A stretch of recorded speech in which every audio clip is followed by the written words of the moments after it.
আলাইকুম, সবাই কেমন আছেন? আশা করি ভালো আছেন। আলহামদুলিল্লাহ আমি ভালো আছি। ফাতেমা কুকিং ব্লগ থেকে আমি ফাতেমা চলে আসলাম একদম নতুন একটা রেসিপি নিয়ে।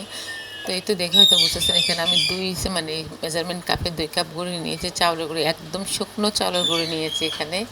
তো এই তো এখন কি বানাইতে চলতেছি, হয়তো এটা ক্যাপশন দেখে বুঝে গিয়েছেন। যাই হোক, এখানে দিয়ে দিলাম স্বাদ মতন বা পরিমাণ মতন লবণ, আর এই তো পানি নিলাম।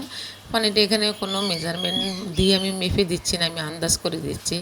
আর এখানে আমি হাতে করে নিচ্ছি। হাতে করে নিলে এই ডোটা একদম সফট হয়, একদম খুব সুন্দর হবে। আমি আপনাদের সাথে শেয়ার করতেছি, যেহেতু এটা একদম শুকনো চালের গুঁড়ো, মানে অনেক দিন হয়ে গেছে গুঁড়িগুলা শুকিয়ে রেখেছি, নোয়াখালী থেকে আনা গুঁড়ি, এগুলো শুকনো।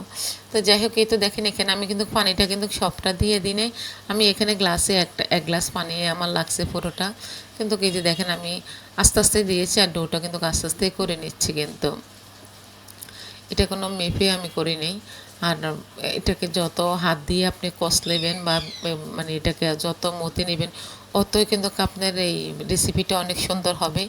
আর দেখতে মানে খেতে একদম তুলার মতন নরম এই রেসিপিটা। যাই হোক, এখানে দেখে হয়তো বলতেছেন আমি এখানে প্রায় 1.5 কাপের মানে 1.5 গ্লাস পানি দিয়েছি।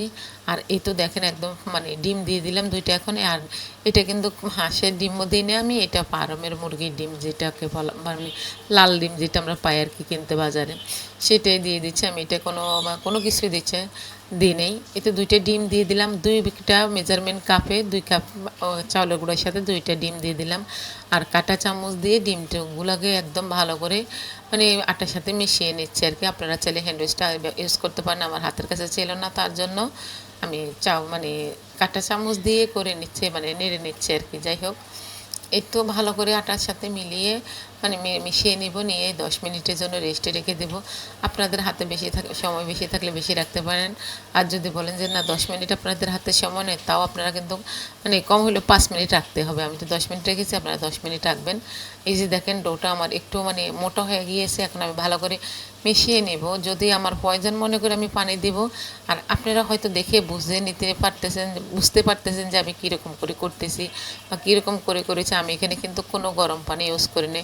অনেকে দেখি গরম পানি ইউজ করে এই রেসিপিটার মধ্যে, তো আমি কিন্তু গরম পানি করতে দিই নেই।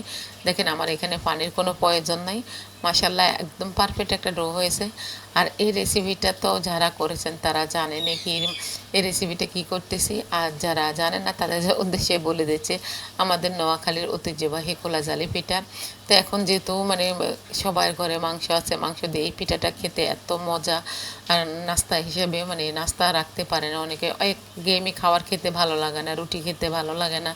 আমাদের শহরের বাড়িতে তো বেশিরভাগই পরোটা রুটি। তো আপনারা চাইলে কিন্তু এই রেসিপিটা করে নিতে পারেন সকালের বিকেলের নাস্তাও আপনারা চাইলে গরুর গোশত দিয়ে, চায়ের সাথেও কিন্তু এটা অনেক মজা, দুধ চায়ের সাথে কিংবা খেজুরের গুড় দিয়ে তরকারি, যে কোনো তরকারি দিয়ে আপনারা খেতে পারেন। গরু মাংস দিয়ে খেতে হবে তা না, কিন্তু সব কিছু দিয়ে এই মানে এই পিঠাটা এত মজা, রুটির থেকেও মজা লাগে এটা খেতে।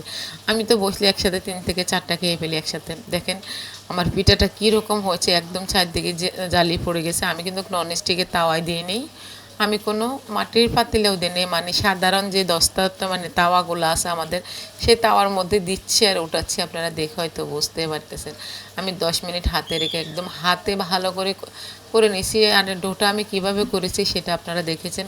দেখেন আমি দিচ্ছি আর নামাচ্ছি, কিন্তু এই পিঠাটা বানাতে এত ভালো লাগে। যদি আমার রেসিপিটা আপনাদের কাছে ভালো লাগে, অবশ্যই একটা লাইক দিবেন। যদি বেশি ভালো লাগে ফ্যামিলি এবং ফ্রেন্ডসের মাধ্যমে শেয়ার করে দিতে পারেন।